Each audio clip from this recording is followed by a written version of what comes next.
Hey there, this is Pat Ennis of Ennis Legacy Partners. Welcome to the Exit Readiness Podcast. I'm here with my co-host, Walter Deyhle, CPA and tax partner at GRF CPAs and Advisors in Bethesda, Maryland. Our mission here on the podcast is to provide you, the business owner, with subject matter expertise on topics pertaining to to building sellable or transferable business value, and for planning your eventual exit from the business. We want to help you, the business owner, build a business that's sellable and then help you to exit successfully on your own terms and conditions. Walter, when we're looking at financials of a business, what are typically the most significant cost line items, expenses that, if reduced, could impact the net cash flow, EBITDA, and hence the value of the business? Well, Pat, I think the largest expenses that we tend to see on a company's P&L are salaries, employee benefits, and then rent or occupancy costs. So those are definitely the areas that if you can make some improvements in, you're going to see your bottom line increase the most. And what we're going to be talking about today is how to be proactive in saving money on real estate and occupancy cost. So that's one of the three that I mentioned. And our topic today is taking a proactive approach in optimizing your business real estate. Yes, and our guest today has many years of experience in this space, helping business owners do just that. Dan Falls began his commercial real estate career with CBRE in January 2005, and after spending 10 years there, he then joined Edge here locally in the Washington, D.C. area in 2014 as Senior VP on the Tenant advisory team. He's completed more than 450 transactions on behalf of his clients in suburban Maryland and Northern Virginia. And his client list is diverse, including government contractors, technology companies, accounting firms, Walter, and finance firms, and nonprofits. He's proactive. His approach is proactive, consultative, systematic, and he has a track record of success in minimizing operational disruption, which we're all about, mitigating risk, and creating financial value for each organization he represents. And so Dan is the guy to talk to here in the D.C. area if you want to save money on your real estate and occupancy costs. And another thing I love about Dan is this year, 2019, one of the best days I had in the whole year. Dan was instrumental. He's a phenomenal golfer. And my business partner, Corby McGordon, had this team that was going to three-peat in a charity event, and Dan, with two other buddies, helped me to dethrone my business partner. And so Dan's a fantastic golfer, and he's got a special place in my heart. So, hey, Dan, welcome to the podcast. Hey, Pat. No, thanks for the opportunity. And I agree with you. That was one of the highlights of 2019 for me as well, that day we had in the fall on the golf course. For sure. Hey, Dan, this is Walter. Let me ask you, so what is the main role and what's the key objective of a tenant advisor, especially in today's marketplace? I mean, I look out my window in Bethesda and there is just construction going crazy around here.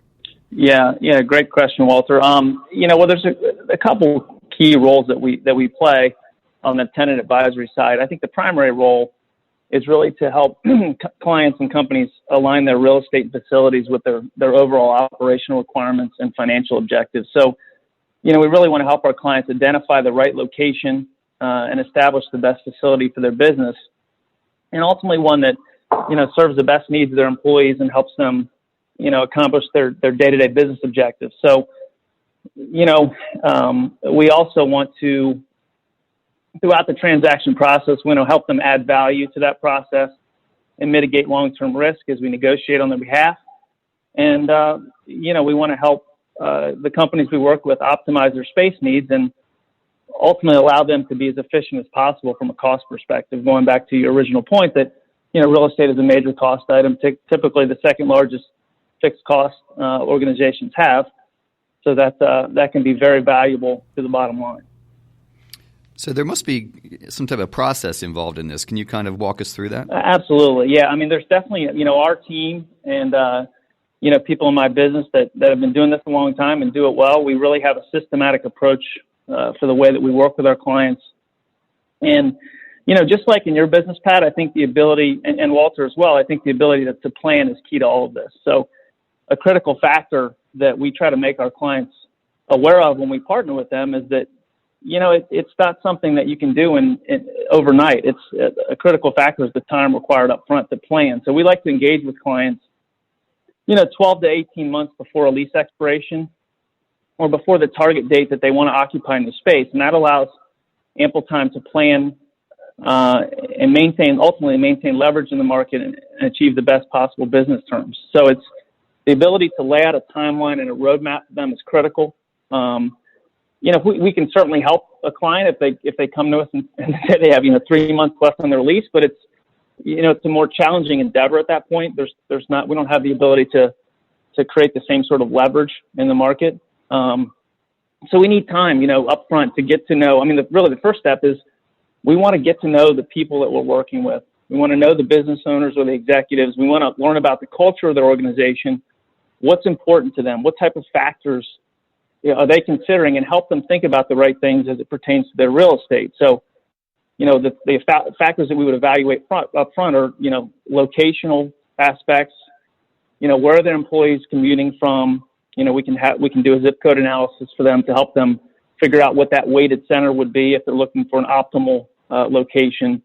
And obviously that's very important in the DC area because traffic is such a huge concern. Building image, what type of building do they ultimately want to be in? What do they envision? How do they envision their space? Access to amenities is critical nowadays. Is it, again, back to traffic, if you're located on Wisconsin Avenue or Rockville Pike and your employees have to drive to lunch, I mean, that could be 20 or 30 minutes out of your workday getting back to the office. So proximity to metro, those types of things are things we look up front. And, ultimately we're trying to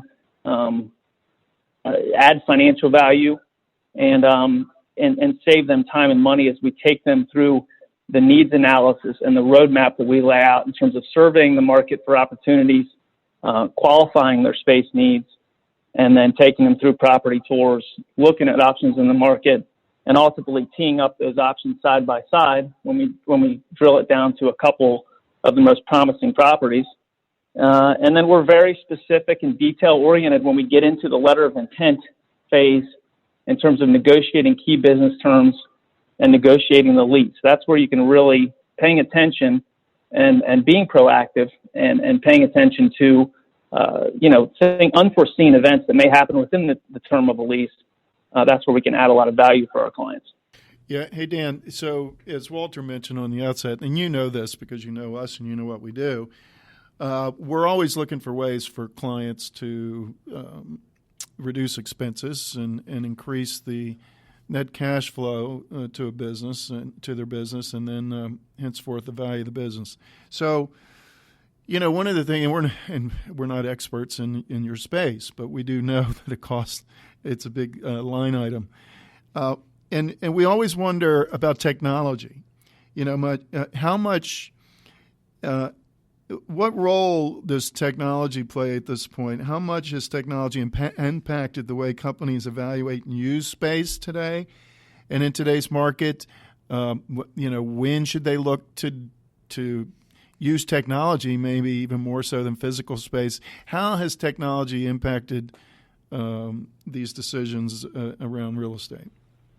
Yeah, that's a great question, Pat. And I mean, it's, I feel like some of us who are, I want to say, a little bit further into our working careers have a better perspective on this, maybe because we've seen multiple cycles. I mean, I've been working for 20 years. So, when I graduated college, it was just sort of the advent of, people using corporate email and doing a lot of things, in soft version, sending documents back and forth and contracts. And now it's, and everybody was at the office all the time. Even I worked in the technology field for 2.5 years when I got out of school. And, even then we were all at our desks 95% of the time. So there's no question the way people work has changed dramatically from 10 or 15 years ago. And, I think with advances in technology and the ability to work remotely, the game has changed. And, technology in many ways has allowed us all to become, more efficient, right? So I think that we, because we have access to our systems,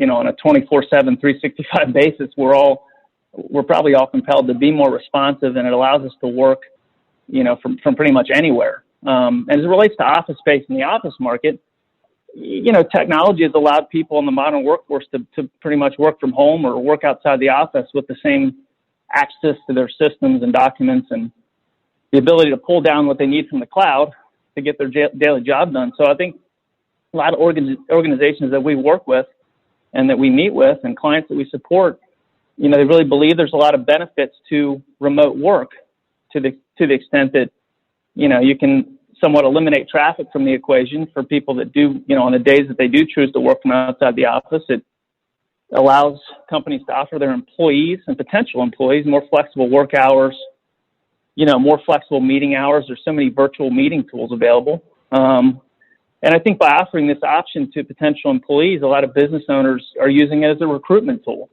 And talking about the younger workforce, that's, a large segment of the working population now, the millennials, they really prefer in a lot of ways to work outside the office more. And a lot of them are very efficient in doing that. So, us older heads, sometimes we sort of go, are they really working? But, you have to remember a lot of these folks and the generations after us have sort of spent their entire lives, interacting with technology and relying on smartphones and tablets to sort of accomplish daily tasks, and they're very efficient with it.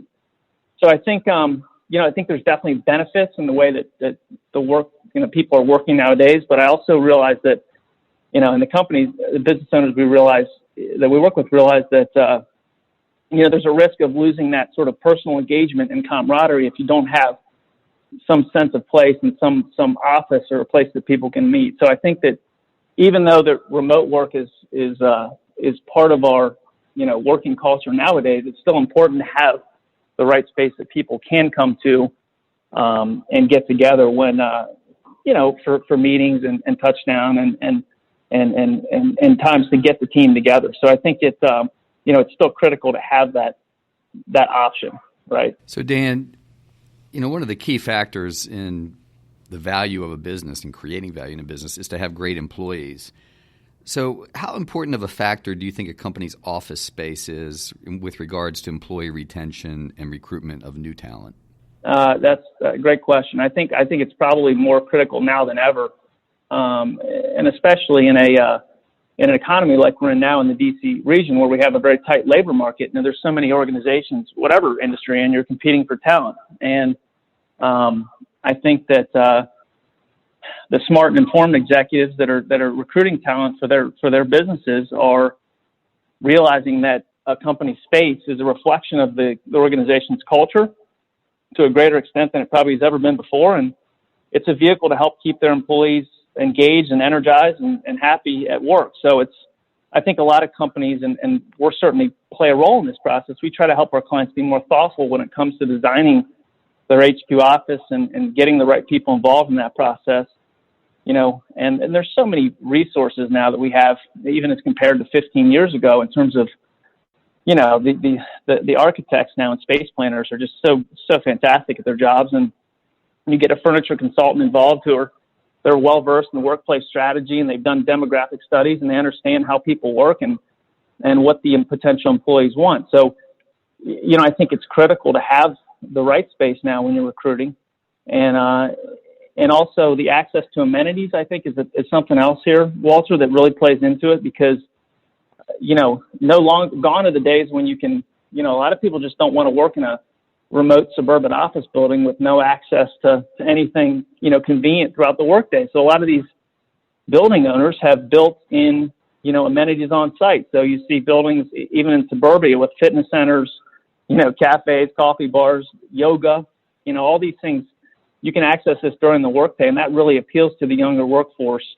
And then we find that a lot of these folks, like I said, they work in completely different ways than most of us worked 10 or 15 years ago. So people don't sit at their desk all day long. A lot of them, they bring their laptop, and they might dock in for the day, or they carry their laptops or tablets around the office.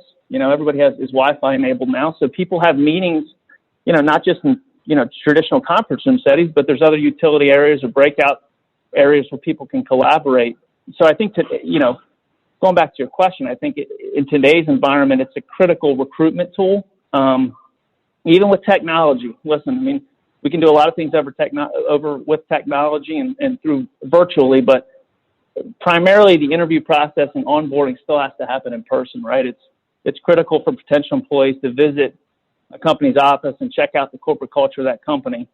So I think if someone is interviewing with multiple organizations, which is typically the case, and one of them has really cool space, that can make a positive impression and leave a positive impact on the candidate.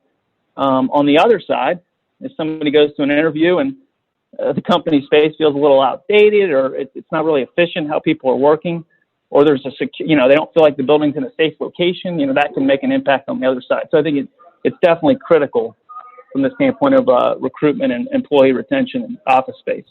Okay, so hey, Dan, related question, I think, maybe not. How about the issue or question, there's always been this historically, this question or issue, whether an owner should opt for Class A or Class B space. First, if you could describe the differences these days in what the differences between what would be considered Class A and Class B. And then, so if you could address that for a second or two. Sure. Yeah. I mean, and Pat, that's actually a question we get fairly often because people hear that sort of that terminology thrown around at events and they ask about, is our building a Class A building? And I think the first thing to recognize is the terminology has some subjectivity built into it. So, the main criteria, those conditions are established by the building owners working together with real estate professionals, and it's all classified in CoStar, which is sort of the main tool that we all use in the commercial world. It's our commercial MLS, if you will, and allows people in my profession to do queries and searches based on requirements. So we can search by Class A, Class B, we can search by different locational factors, size of space, et cetera. So a lot of, I think a lot of owners and leasing representatives would like to refer to their buildings as Class A when the market might consider them more Class B, and CoStar helps sort of classify those buildings in that way. But generally, Class A buildings are the newer, higher quality buildings in a given market, and they tend to have, nicer common areas, nicer restrooms. They tend to have, for lack of a better term, they have more curb appeal. So more glass, higher end finishes, more natural light coming into those common areas. And, I think that for some companies that are more client facing, like a wealth management group or, somebody that's on the venture capital side where they're meeting with people coming to their office, a Class A image could be important.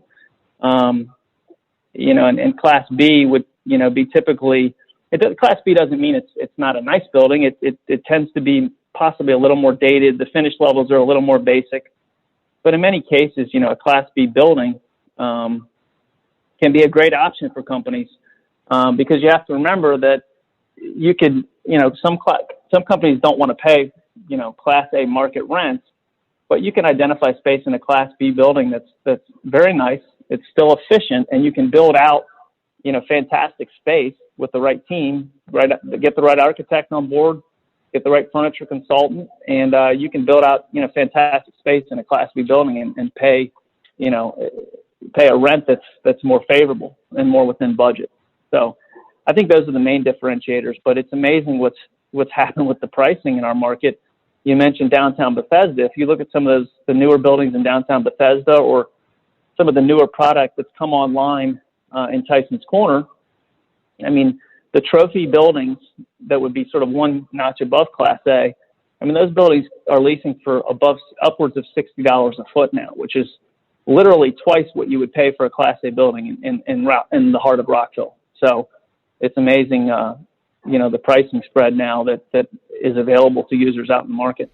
Yeah, so then, Class A, Class B, in your space, probably like any other space, there's even lower cost options, maybe single-story office space or flex space, something like that.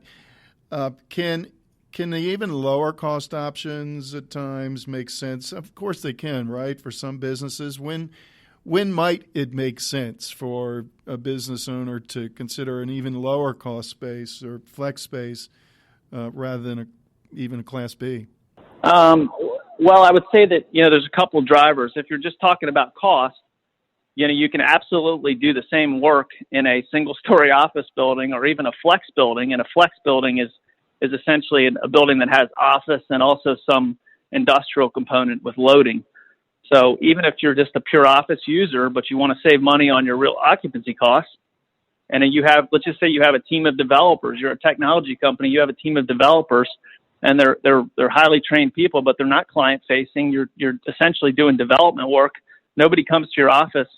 A lot of the folks we work with, especially like on the technology and government contracting side, are perfectly happy in Class B space or single story office space. So it can absolutely make sense.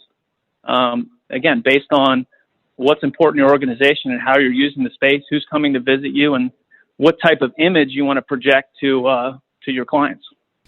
So Dan, you mentioned how high some of these rental costs are getting to be nowadays. Are there ways for companies to build flexibility into their lease just in case, just accounting for these unforeseen future events that could have a negative impact on their business?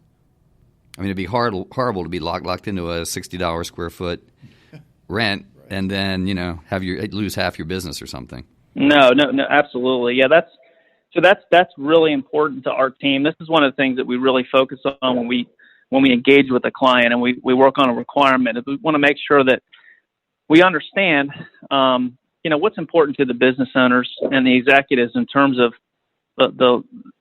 short-term goals are important, but also you have to take the long view, because the reality is a lot of these, let's call it Class A buildings, if you're paying a $50 or $60 rent, and the space is in shell condition in a new building or a building that's, you're retrofitting the space, you're going to need a substantial capital contribution from the landlord to make the deal mechanics work. The metrics just won't work on a shorter term deal. So sometimes to get the right space, you have to enter into a longer term commitment. The typical lease commitment is 5 to 10 years. But we try to help our clients recognize that, obviously things can happen within, that's a long time, right? So if you lock into a 7 or 10 year lease, and, we recognize that things can happen. We work with a lot of government contractors, and, the loss of a contract can precipitate, the need for a change in space. So we make sure that, things are built into the lease to account for that. One of those would be the right to sublease the premises. And that's something that's always important. That's somewhat of a no-brainer. We're always going to get the right to sublease, and we try to make those subleasing rights as favorable as possible. If a company needs to shed a portion of their space or the entire space, it's something that we can pretty much always get from the landlord. They're going to require, reasonable landlord approval, and they have the right to review the sublease parameters. They have the right to review the subtenant's financials, and there are certain things that they're going to reserve the right to do, but we always want to get that. And, another thing we would look to get is a termination option, because a termination option is going to give the user a lot more flexibility when it comes to when they enter into a long-term lease. And typically on a 7-year or a 10-year deal, we can get a termination option for our clients. And on a 7-year deal, it would be after the 5th year. On a 10-year transaction, it would be after the 7th year. And the landlord is going to have some sort of, there's a market penalty that's built in there, because the landlord is going to want to recoup a portion of the unamortized capital that they've sunk into the deal up front and part of the transaction cost. But it's a good concession that we always try to get, and that's one of the main vehicles for flexibility that we would try to build in. And then on the other side, we work with growing companies too. If it's a growing technology company, and we've, worked with an architect to develop a space program, and we figure out they need around, 5,000 square feet. Well, we don't want them to have to lease 8,000 square feet from day one, even though they may need that in the 36th or 48th month of the lease term, right? So they would commit to the 5,000 square feet. Then we would try to build in, some sort of expansion rights in the lease, like a ROFO, which is a right of first offer, that would stipulate that they can grab contiguous space at some point in the lease. So flexibility is one of the main things that we go after when we work with our clients and when we negotiate on their behalf, for sure. Yeah, and Dan, one of the things that it's not common for us to run into is an owner who's thinking about, do I renew my lease when it comes up, or do I actually buy this building? When does it make sense for an owner to purchase commercial space rather than leasing it? That's a great question. Pat, that's one we get fairly often too, and I think that we're asked that question a lot because it's the concept of building ownership in the commercial space, in the commercial world, it appeals to a lot of the folks we work with who are entrepreneurs. It's building into the concept of building value in their business, building wealth, and people like the concept of paying yourself rent rather than working for the landlord. So there's always a hope in the real estate world. People want to buy at the right price and then and see the asset appreciate. So definitely for some businesses, taking a look at a commercial purchase can make sense. We have ways of comparing that from a financial standpoint to a lease. But it has to be the right type of company. I would generally say that the type of companies and organizations who are more stable in terms of their headcount and can predict, organic growth over time. Examples of that would be like a smaller law firm, accounting firm, consulting firm, even wealth management. Those types of groups are generally a better fit for the ownership model. Some of the higher growth companies or companies like government contractors that their space needs can fluctuate, they can be more challenging, frankly, because, if you buy a small office building or an office condominium and let's just say the footprint is 10,000 square feet. Well, what happens when you win the big contract, 6 months later and you need 50% more space? How do you accommodate for that headcount? So, sometimes you're faced with, the fact that you might have to bifurcate your organization and bifurcate your operation and lease space somewhere else. So that's not an optimal situation. So I think it can make sense. There's definitely some benefits to it. I would say that, in terms of potential benefits of ownership, you're able to control the building, control the premises. You can create a unique environment without landlord approval. You're the landlord, so that's part of the benefit. People ask us about signage a lot. They say, well, how do I get my sign on a building? Well, the answer is typically, if you're talking about an institutionally owned commercial building, you're probably going to need to be a 20 or 25,000 square foot tenant to even start talking about exterior building signage. But if you find a small building, you can put your signage on it, you can brand it, you can retrofit it to sort of fit the image of your business.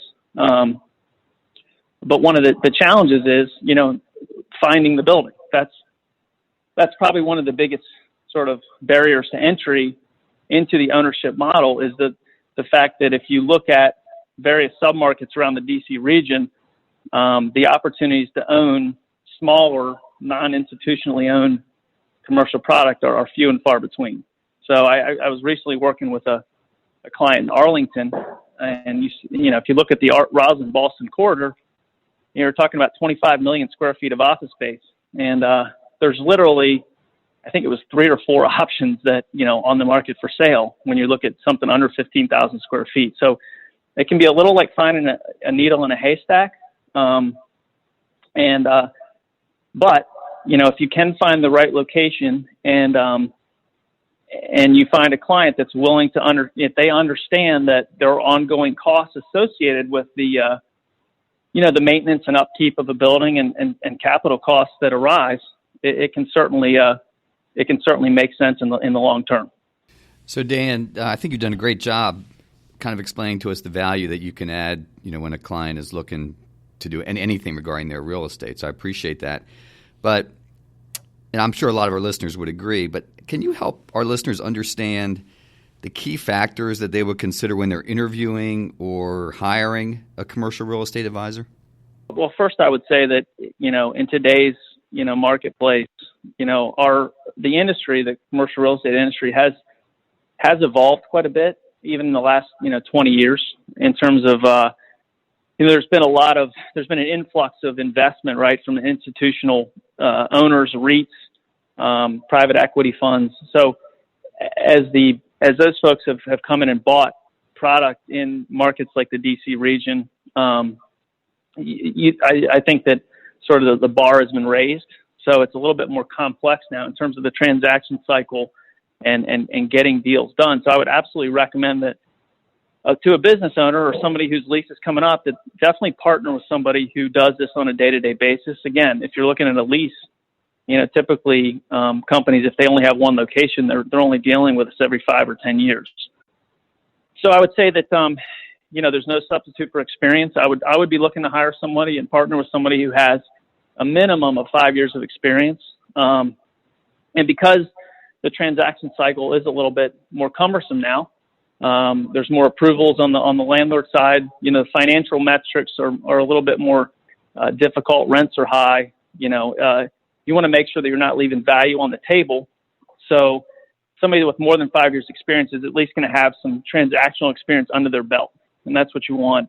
And I would also say that a couple other points. I would say that make sure that the person that you are ultimately hire to help you with your real estate is familiar with the type of product that you're looking at. So if you're looking for industrial space, in the air park or in Montgomery County, make sure that that person is well versed with that product type as opposed to, a retail broker, right? So you want to make sure somebody has worked on those types of transactions recently. And also just from a geographic standpoint, make sure that, the folks that you're interviewing, make sure they know the market that you're interested in. Or it could be multiple markets. You could be evaluating, downtown Bethesda versus, North Rockville and Rockville, right? So you want to make sure that somebody is a Montgomery County expert. Recent example of this I can think of is that I talked to a group who had worked with had interviewed a couple brokers, and one of them had come over from Virginia, and they weren't very well versed in, suburban Maryland on the leasing side, and they weren't aware of the MOVE program, which is an incentive program that's offered through the Montgomery County Economic Development Corporation, where you can get, if you're an office user under 10,000 square feet, you can get an $8 per square foot credit to go towards your moving costs if you're establishing a new location in the county. So things like that, you want to make sure that you're partnering with somebody who knows that specific market and knows the incentives that are available, knows the ownership, and the recent deals that have been transacted. So I think that's really important. Excellent. So listeners, if you're out there and you need help, well, let's remember, to build value into your company, to increase the sellable value, you're going to want to grow, of course, but you're also going to want to become more profitable. And this is as you know, as a business owner, this is one of your big expenses, real estate.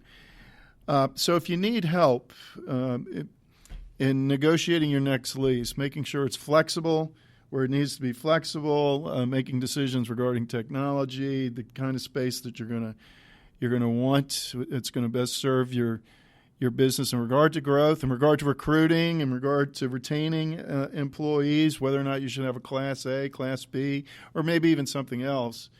And then being proactive in saving money on your real estate that goes right to the bottom line and overall occupancy costs. Consider giving Dan a buzz or sending him an email. And how can they do that, Dan? How can a listener get in touch with you if they're interested in your help with any of this? No, I appreciate that, Pat. Yeah, probably the best way is to just give me a call on my cell phone. I'm one of those mobile guys now, right? So I'm always working. My cell phone number is 703-801-4496.